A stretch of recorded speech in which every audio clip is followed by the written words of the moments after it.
Tolkien wrote an intriguing and often ignored statement about the Lord of the Rings, and if not ignored, this idea is greatly misunderstood. Quote, "The Lord of the Rings is, of course, a fundamentally religious and Catholic work, unconsciously so at first, but consciously in the revision.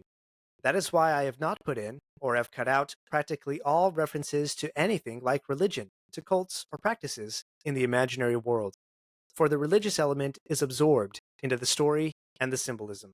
Tolkien himself described how his faith subtly shaped the themes and moral framework of Middle-earth, even though overt religious references don't appear in the book. This depth of moral and spiritual grounding is precisely what many feel is missing from Amazon's Rings of Power series, which, without this foundation, lacks the same gravitas that makes The Lord of the Rings so profound. So, what does this religious foundation mean for the story itself? And why does it resonate so deeply with you and I as readers of J.R.R. Tolkien? Joining me to unpack these questions is John Carswell from the Tolkien Road podcast, a fellow Tolkien podcaster, someone whose insights I have long admired, and who brings a unique perspective to Tolkien's legacy, as he, like Tolkien, is a believer in Catholicism. John, thank you for wandering Middle-earth with the Lord of the Rings podcast today. Hey, thanks, Aaron. Thanks for having me. Glad to be here. So let's jump right in. What do you think Tolkien meant when he described the Lord of the Rings as fundamentally religious and Catholic?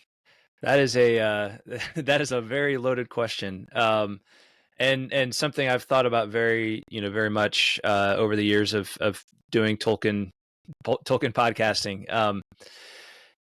I think I think what Tolkien was trying to communicate there is that um, when we read the Lord of the Rings, we're reading something that it's inescapably grounded, influenced, um, all of like kind of all of the above by Catholicism, but it was not something that Tolkien set out to do in a direct fashion.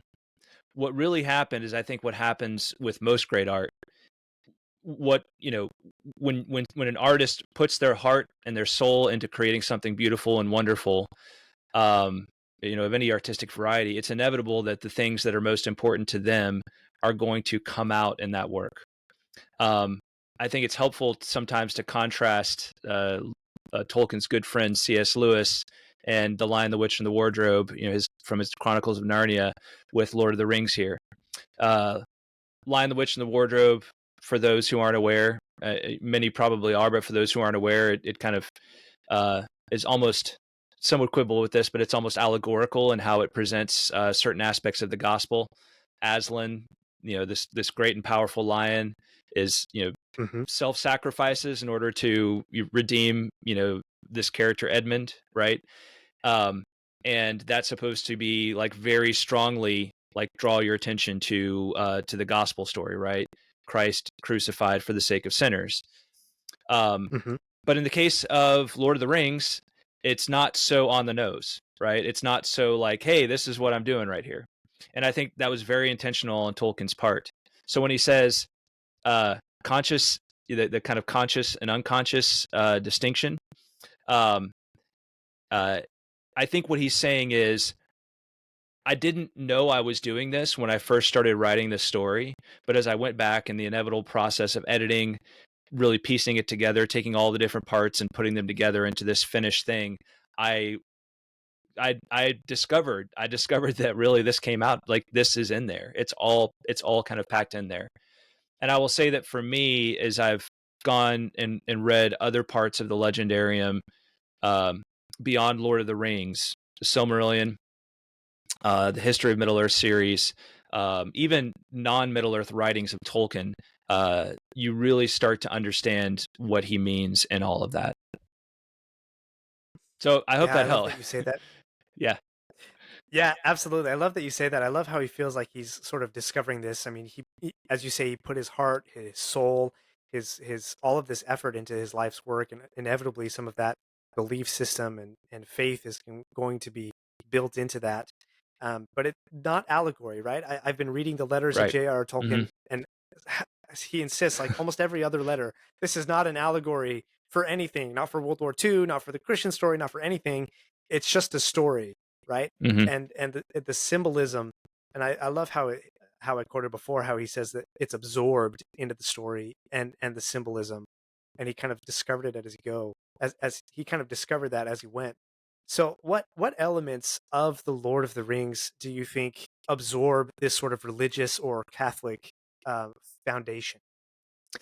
Well, it's all over the place, and the one that comes to mind immediately is I think um, it is not hard to see once you've sort of identified it out loud, right?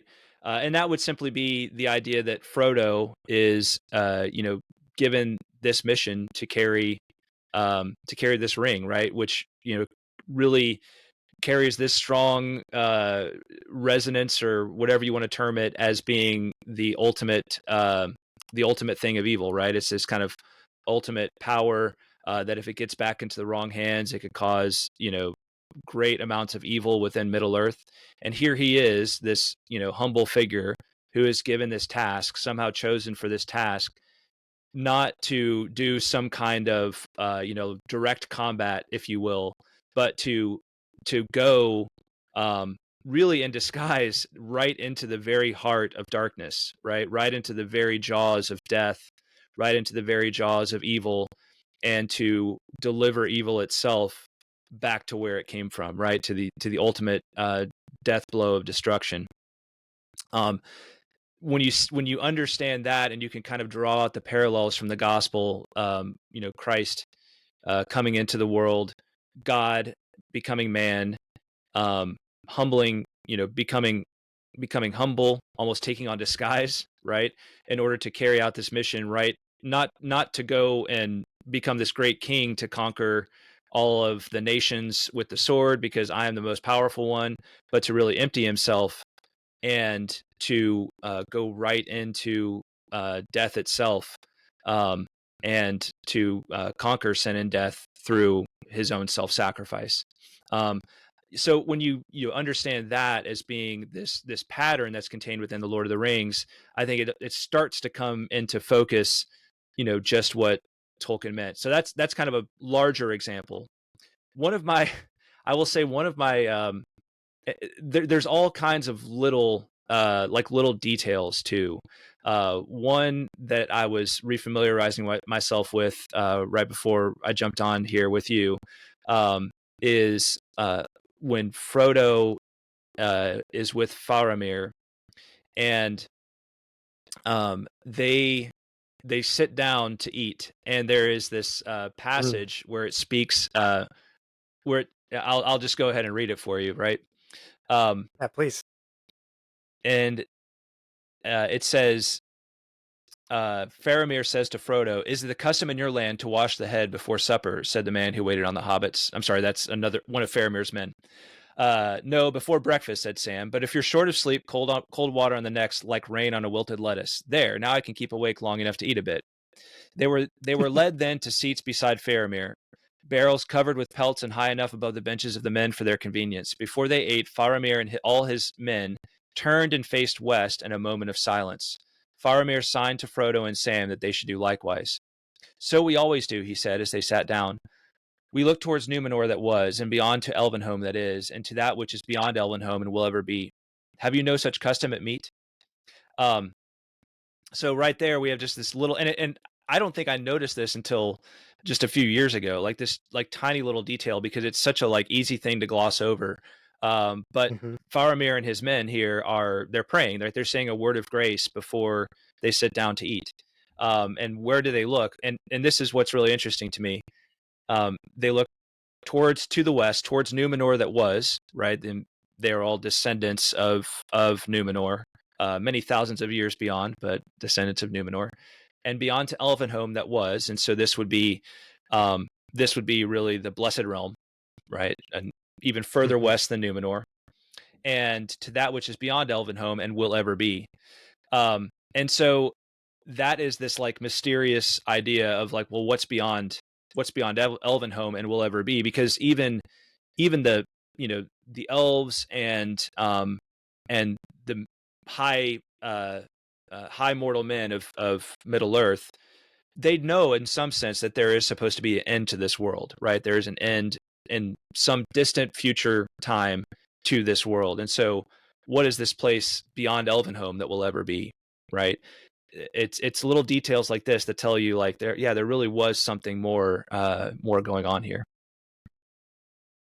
Yeah, absolutely. That's a beautiful example of, uh, shall we say, a pointing to some higher power, right? As you look to the west, and the west in is the symbol in Middle Earth, as you say, for the Blessed Realm, and that's where the Valar or the powers that govern Middle Earth, that's where they dwell. They're sort of um, the creator god Iluvatar. That's where they are his representatives there.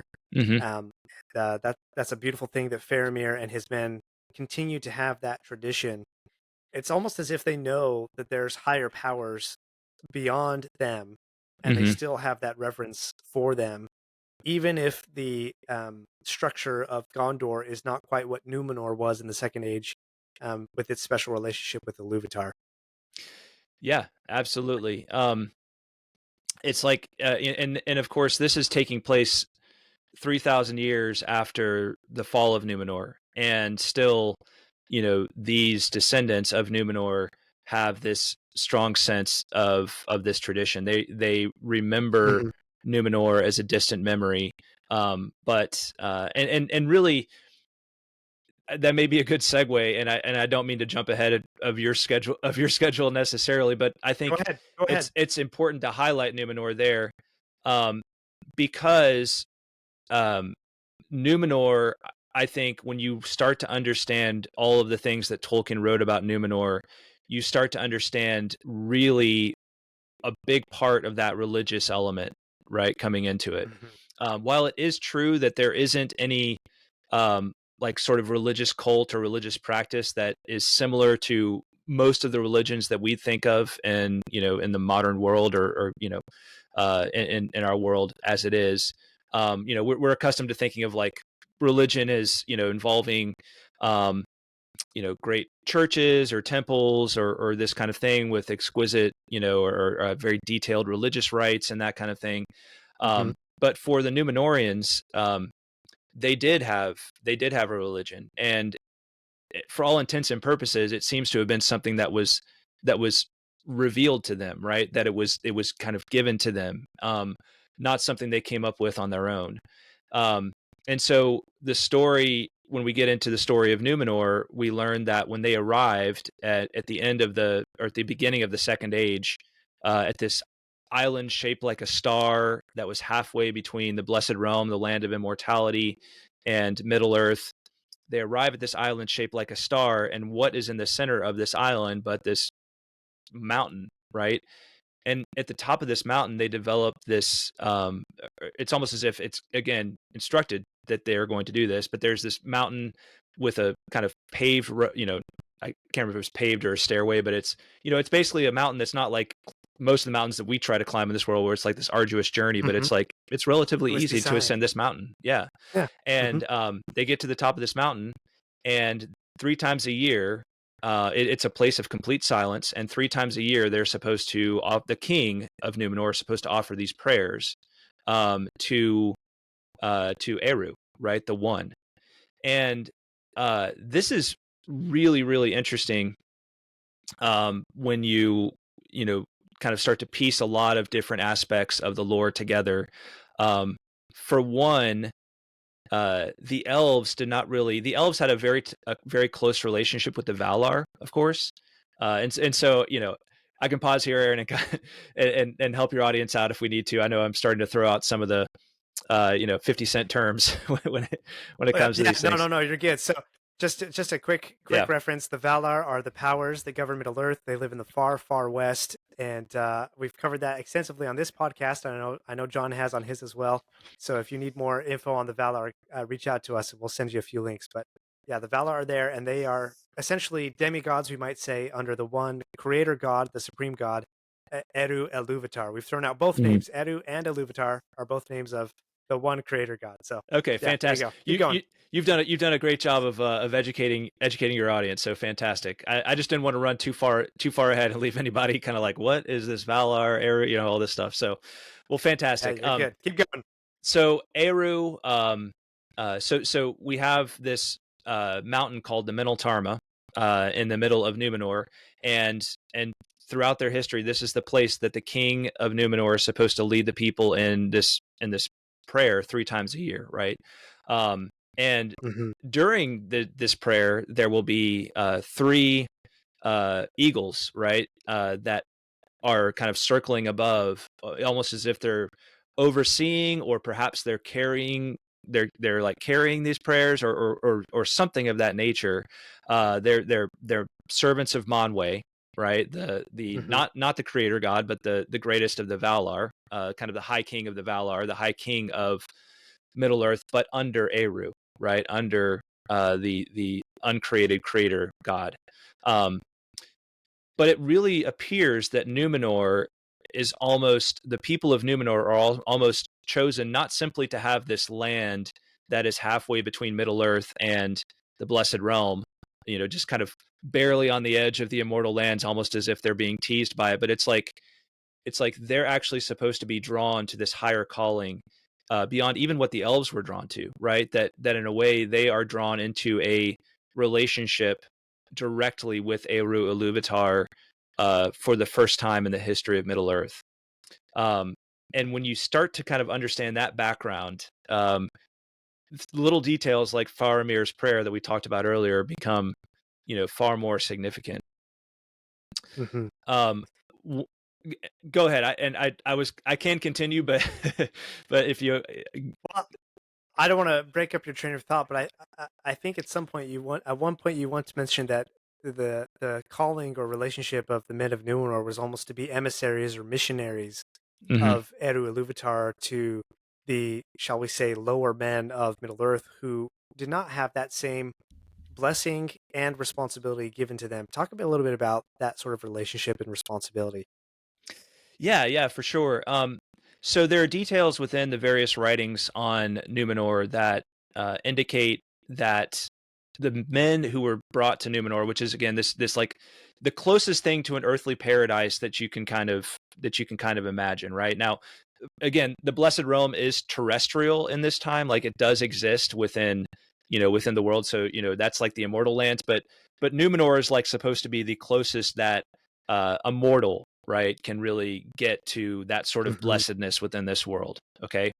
um but the question is, like, is any of us ever given like great blessing in this world, in this life, just for the sake of enjoying that blessing, right? Enjoying like just having the good life. And I think we all probably sense within ourselves, um if we're all at all honest with ourselves, we're like, you know, enjoyment of good things is all good, but ultimately there's almost like there's no real way to actually achieve lasting happiness in this world, in this life, right? Not for any one particular individual. So I think there's detail that is brought out within the stories of Numenor that indicate that this was almost supposed to be like a launching place, right? So like a way to recreate mortal men, to kind of like renew mortal men and to give them a renewed purpose within the world, not just so that they could have it for themselves on the island of Numenor, but so that they could carry it back to all of the men who remained under the shadow, um, in Middle Earth, right? They're distant cousins who still remained under the shadow. There is a very sort of lesser known work that's in one of the volumes of the History of Middle Earth, that is the short hand for it is just Athrabeth.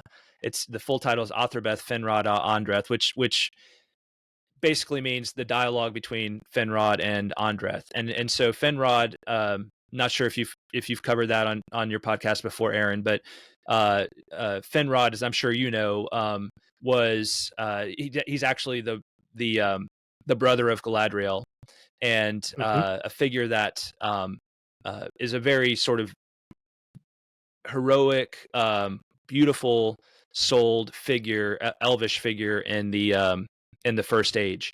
And so he's having this dialogue with this mortal woman, right? So mortal of the race of men. And it's kind of a meandering dialogue, and they're talking about like it's really like one of these meaning of life sorts of conversations. But at one Hmm. point, there's a really beautiful passage where they start to deal with questions of the nature that we've just been talking about, like what is the point of men's life on this earth when we're elves have immortality, right? Like you can just expect to live forever, assuming that nothing bad happens to you, right? But for men, it's like Right. maybe I'll get to live 70 or 80 years if I'm lucky, and then Hmm. it's over. Of course, this is in the first age, so there haven't even been the Numenorian lifespan that has come along yet of like 300 or 400 years, right? Um, Right. Hmm. but at one point, and this is where you really start to see the Catholicism come out very strongly, right? At one point in this dialogue, Andreth uh, says to Finrod, so they're talking about the idea of like hope and hope beyond this world, right? For men, um, and Finrod says, "Was what then was this hope, if you know?" Andreth responds, They say that the One will himself enter into Arda and heal men and all the marring from the beginning to the end. This they say Mm. also, or they feign, is a rumor that has come down through years uncounted, even from the days of our undoing. So, what is that? Well, that's a, pretty clear prophecy of the incarnation, right? The incarnation of Hmm. Christ, that God Hmm. will become man, and that's how ultimately man and the world will be rescued from evil ultimately. Um, so you have this like very clear prophecy, and it's actually going, and this is where you start to understand like, wait a minute, Tolkien actually intended like the history of Middle Earth not to be this like fantasy world necessarily, but to be a very like myth rooted in our own world, in the ancient history of our own Hmm. world, if you will. Hmm. And so it all kind of starts to connect. You piece this together with things he said in on fairy stories, and it just all kind of begins to crystallize for you. So I think Yeah, that's one absolutely. of the very strong like sort of background elements of Catholicism that he was drawing out. And remember, Numenor, he was composing that story all while he was writing Lord of the Rings and after it. And then this dialogue here was something that he very much wrote after the Lord of the Rings was published. So he's like, it's almost like he wrote Lord of the Rings. He was like, wow, I didn't mean to, but I just wrote something really Catholic. And then he spent the rest of his life trying to unpack all of the Catholicism stuff in it. So Yeah, I love that you referenced that conversation with Finrod and the mortal woman. I can't remember her name. Andreth, I have not come across Andre. Thank you. yeah, I have not read that story in the history of Middle Earth. It's sitting over my shoulder and it's been sitting there for a long time, and I just haven't touched it yet. yeah, But I love that you shared that because I was thinking too as well. One of the main sort of belief systems in any Christian tradition is the fall of man, right? Adam and hmm Eve, one of the first stories in the Bible, and that doesn't really come into the Lord of the Rings or the Silmarillion very much. It's sort of slightly alluded to as sort of men had sort of this thing, hmm this dark event in their past that they almost wanted to forget and they were running from, and they started wandering into the West, and that's where they met the elves in the first age of Middle Earth.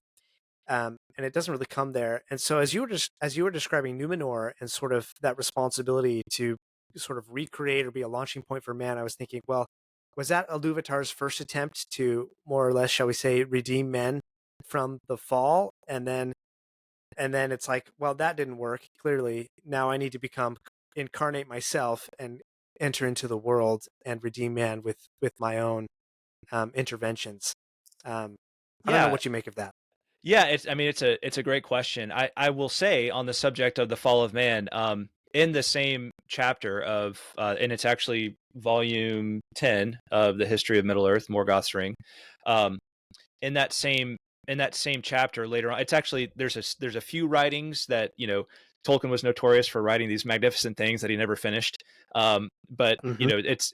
they're all kind of part of this one chapter on the Athrobeth. There's actually a um, Tolkien's version of the fall of man within that, and it's like Oh yeah. it's almost like kind of a not a ghost story, but like it's kind of a it's kind of like a really like kind of creepy, scary story, like because uh what happens is Morgoth, and he's not named Morgoth, but he presents himself as like this, angel of light who's going to give men what they actually want, right? And so there's a lot of parallels, of course, to the story of Adam and Eve in the Book of Genesis, but it's really fascinating that that does exist within the Legendarium. It's just kind of buried. One of these things is buried. Yeah, um, pretty obscure. because Tolkien never finished it. Um, Right. but I think Numenor. I think you're right. I think Numenor is a sort of first attempt, and of course, the parallels. Again, we're not talking allegory, but the parallels with like the nation of Israel, the ancient kingdom of Israel, and that kind of thing. Can start to stand out when you're like, okay, here's a people that's kind of set apart, drawn apart in order to have a special relationship with the uncreated creator God, and they they have points where things are going well in that relationship and with how they behave, and then there's other points at which it's just complete disaster, and they're getting more evil and more evil and more evil, it seems like. And that's, I Mhm. mean, that's the story of Numenor too, right? It's like, just they have this relationship, and then over time it gets things just kind of get uglier and uglier within Numenor itself. um, so I think very much like Numenor has that strong sort of parallel to the kingdom of Israel, the Old Testament stories, and it all does have kind of this background. Now that doesn't, again though, that doesn't mean that Tolkien is trying to say like, well, Lord of the Rings then is the gospel story, right? Because he would never say Right. like Frodo Right. is Christ himself or something like that, right? But it's actually like what he does seem to have meant is that this is all taking place in a very ancient, like even before the time of like Israel, right? Like Right. way before that, right? Right. And of course Numenor has roots in Tolkien's fascination with kind of the ancient legends of of Atlantis, right? That's this lost kingdom Hmm. that may or may not have existed, depending on how deep you want to go into conspiracies and Fortean things and all of that kind of stuff. Um, Hmm. we live in an interesting time when people people are always, Yes. everybody's got an opinion on such things. Um, Yep. There's plenty of Netflix documentaries to go watch oh about that yeah, stuff. oh yeah. So yeah. Um, so anyway, I think uh, you know I think you're spot on with that notion that Numenor is like this first attempt to bring men into like the old like what their ultimate purpose was, and Mm. and that's one of the things that like I really love about the juxtaposition of elves and men in Middle Earth, right? I think it's such a brilliant um sort of a brilliant scheme, to use for storytelling, because you have this inherent question in the whole story of like people that get to live forever in this world, right? They don't age.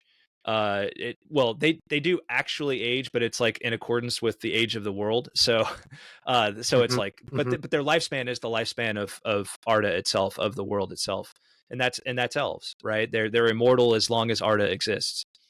And then you have men, and it's like, yeah, you're like, you enter in this world as a man, and you're like, well, why did I draw the short straw, right? Like, why Yeah. can't I why Exactly. can't I live in that world? And of course, Tolkien has said all kinds of brilliant things about the role that um how death is really a gift, Hmm. in his view, and that accords very much with his Catholic faith.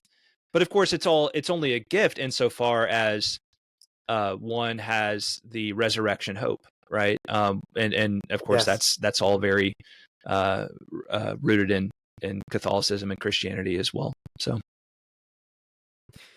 Yeah, I love.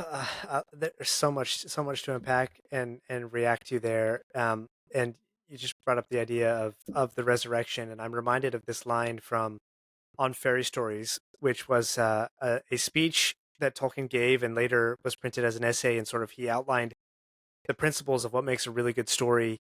And in that, he sort of defined his term of a eucatastrophe, hmm which if you are a listener of Lord of the Rings podcast, we've covered this before. But just as a reminder, that eucatastrophe is that sudden joyous turn. In all darkness, in all despair, when all hope is lost, there's all of a sudden that sudden joyous turn. It's not exactly a Deus Ex Machina device, but it is more of a has to be set up. But it is that sudden joyous turn. And Tolkien, in On Fairy Stories, he said this quote: "The birth of Christ is the eucatastrophe of man's history. The resurrection is the eucatastrophe of the story of the incarnation. This story begins and ends in joy. It has preeminently the inner consistency of reality. There is no tale ever told that men would rather find was true, and none which so many skeptical men have accepted as true on its own merits." What do you make of that, John? Yeah. That's everything. I mean, I think when I read that, who knows when the first time I read that was, but I think, I think I'd sensed from reading Lord of the Rings and that kind of thing, just, what, like there was just something really, really special about these stories that got deep into Mm. my soul. And then when I read that, I'm like, okay, there it is. Like that's what this guy is getting at. And I think from there, that's how I wound up doing 10 years worth of podcasting on Tolkien, like after kind of putting all of that together.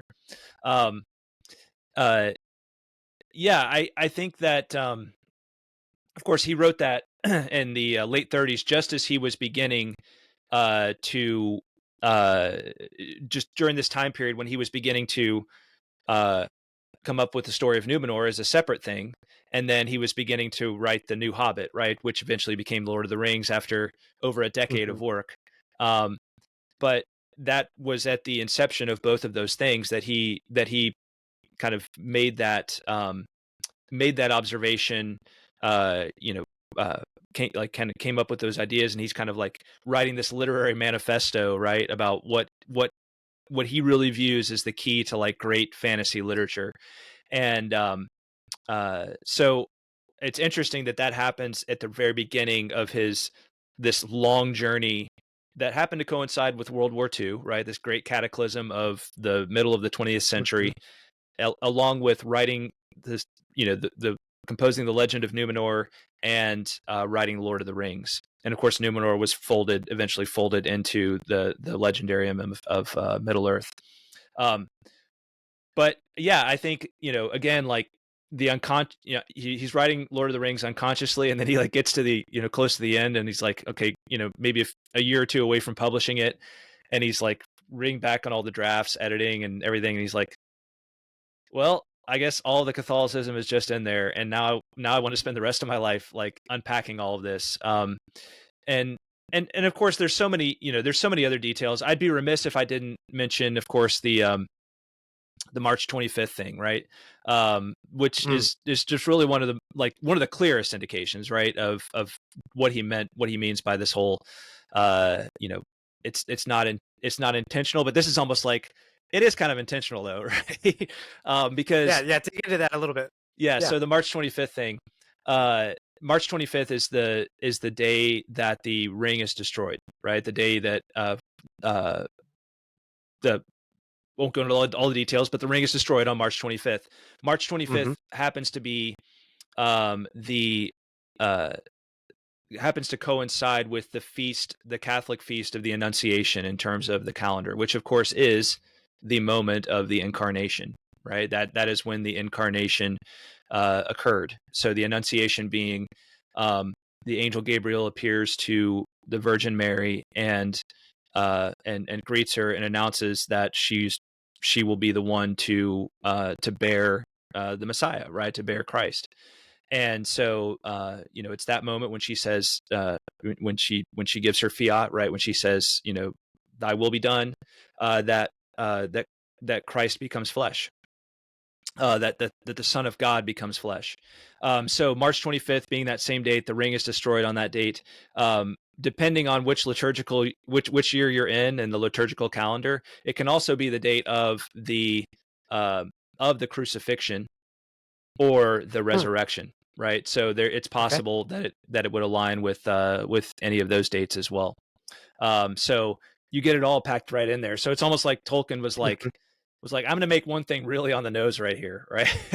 Yeah. It's like so. maybe that's part of the consciously in the revision part of it. It's like, let's try to line these dates up so the March 25th works out there. So, Hmm. Hmm. but that I think he's very much trying to say like there is a um this takes place as a mythology in this world, and it's supposed to have a deep connection to what he viewed as the like central the turning point in the history of our world, the great eucatastrophe of the history of our world, which was the incarnation of Hmm. Christ, which leads into, and the eucatastrophe of Christ's story is the passion, right? The death and resurrection. Yeah, absolutely. I love that. Thanks for explaining that March 25th thing. I'm a Christian believer as well, but not quite of the Catholic tradition, and so little details like that are like, oh man, that just blows my mind that he's thinking about that, and he's so detailed in his timelines that here's the one thing that that the timeline is going to line up on. So that's an amazing thing. Yeah. Um, I do have one final question for you, John, and but before we do that, I would like to give you a moment to invite any Lord of the Rings listener to kind of hear what the Tolkien Road podcast is all about. Yeah, thanks, Aaron. Um, we have just been on this almost 10-year journey now through kind of chapter by chapter reads of Tolkien's various works. We've done a lot of other things along the way as well.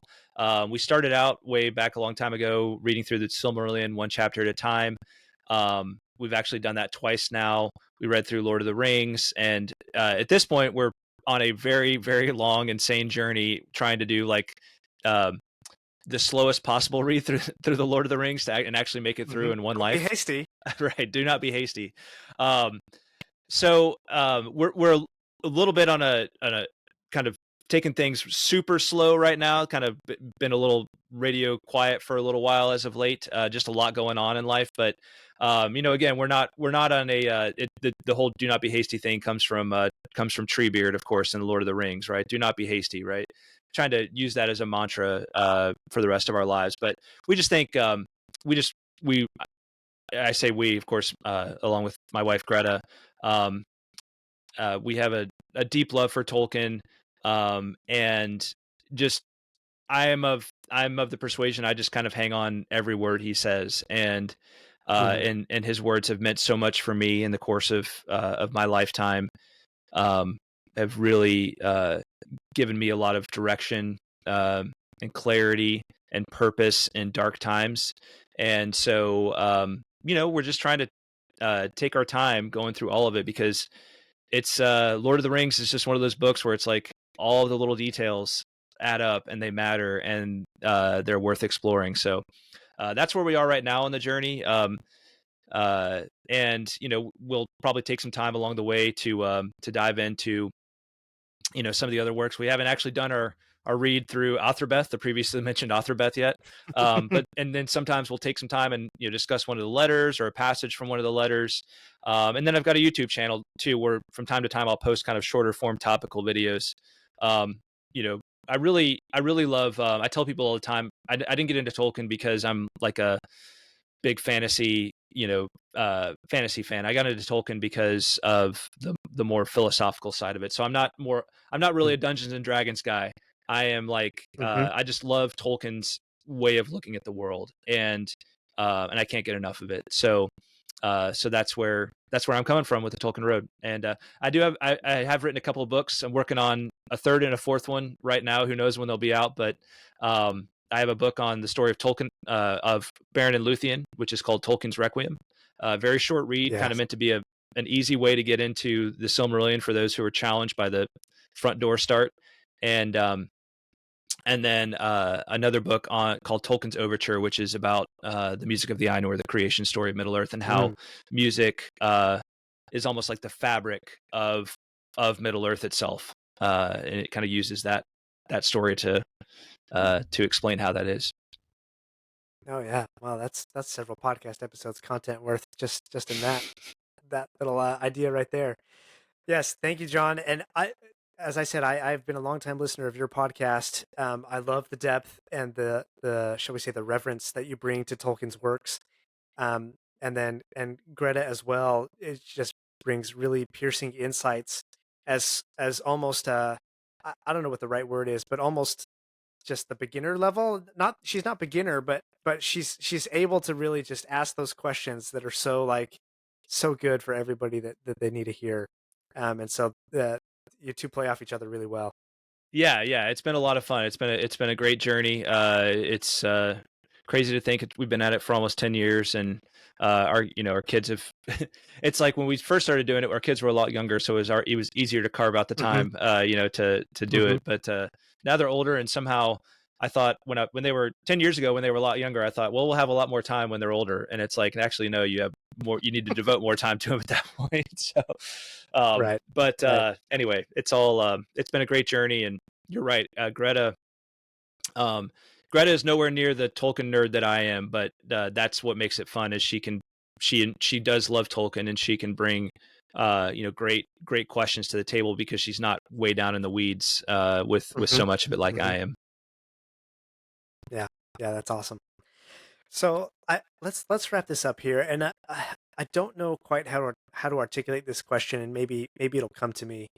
Um, but you've said yourself in the course of this conversation in a number of different ways. Tolkien's works have moved you so Hmm. deeply. Things have resonated with you, um, and that really touches me as well because you can see over one shoulder I've got all my Tolkien books, and then over my other shoulder I've got scripture, right? Hmm. And so for me, it's like I'm going to go read the Word of God, and then I'm going to go read Tolkien. It's not to say that Tolkien is essentially scripture, but it's a great cousin Yeah. to reading the Word of God, and I myself have personally been moved and had my life changed and been inspired by Tolkien and his words and his characters and his philosophy. Like it it it's a wonder to me, right? Hmm. The way that he was able to bring these ideas to life. So I guess the question I want to ask you is, given Tolkien's work, his stories, given the religious and Catholic foundation of those stories, how have his works changed your life? Um, yeah, it's such a massive question for me. I think um, I think it's I think his works have just given me um, the ability to see things in a much more realistic but hopeful way. And I don't mean realistic in the sense of like sort of like materialistic output or out like uh, outlook, but I mean like that not to look at this world through the lens of like of materialism or to look at it in a sort of despairing way, but even in the darkest of times to understand like there's hope. There's the great line that Sam, when Sam is you know deep into Mordor with Frodo, and he has that realization. He sees the star twinkling above him in this forsaken Mhm. land, and he has the realization that the shadow is only a passing thing, and that of course that makes me think of Psalm 23, right? Um, Yea, though I walk through the valley of the shadow of death, I will fear no evil, for you're with me, right? Um, I think that may be the best summary. It's it's been wonderful because again, like just knowing how beloved this story is that, and um, I mean, it just stands above everything. It somehow still stands above everything, and you understand why, and to know that rooted in it is this ultimate great hope, this unfailing, Mm. powerful hope that believes that death is not the end, but that everything sad will come untrue. Again, as Sam says, right? Um, I mean that can get you through anything, right? Yeah. That can get you through anything, and it also is something that you want to help other people see, and so it can become not just something for yourself, kind of your own little private Numenor, if you will, but it can become something that you want to ultimately share with others and to help others see the star beyond the shadow, right? Beyond the shadow, and to Mhm. understand that the shadow is a passing thing. So I think that's probably the ultimate way I would put it there. So much more I could say about that question, Aaron. Yeah, I think yeah. I think Tolkien's theory of like subcreation and like what that means as far as human creativity bakes into it so much as well. But I think you're asking for kind of a shorter answer, so I won't I won't go into all of that too much. Well, I think that answer is it's perfect, and I think it's a great way to wrap up, and it reminds me of a line from one of Tolkien's letters where he was in, I think it was World War I, and he received a letter from a friend of his notifying him that another friend of his had died Mm, in battle or in some way connected to World War I, and they were really tight. It was one of these societies that Tolkien was always creating. It was, three or four of his best friends, and he goes on to say that their intent in that little group was to, um, I'm going to bosh it here, but their intent was to kindle a new light or rekindle an old one with hmm their works of literature, with the writing, with the work of their life that they were going to pursue. And, as you say, you describe hope that comes and the star that Sam sees, there's light and beauty far above the darkness. And I would say Colton, I would say that Tolkien nailed it. Yeah, Nailed it. You have kindled the light for us, rekindled an old light within us. And so I really love that you and Greta and myself, that we have this opportunity to try to share that light and try to share that hope with others that we have found through the Lord of the Rings. absolutely, absolutely. Well, John, thank you so much for wandering Middle Earth with me today. Well, thanks for having me on, Aaron. Really appreciate it. Enjoyed it.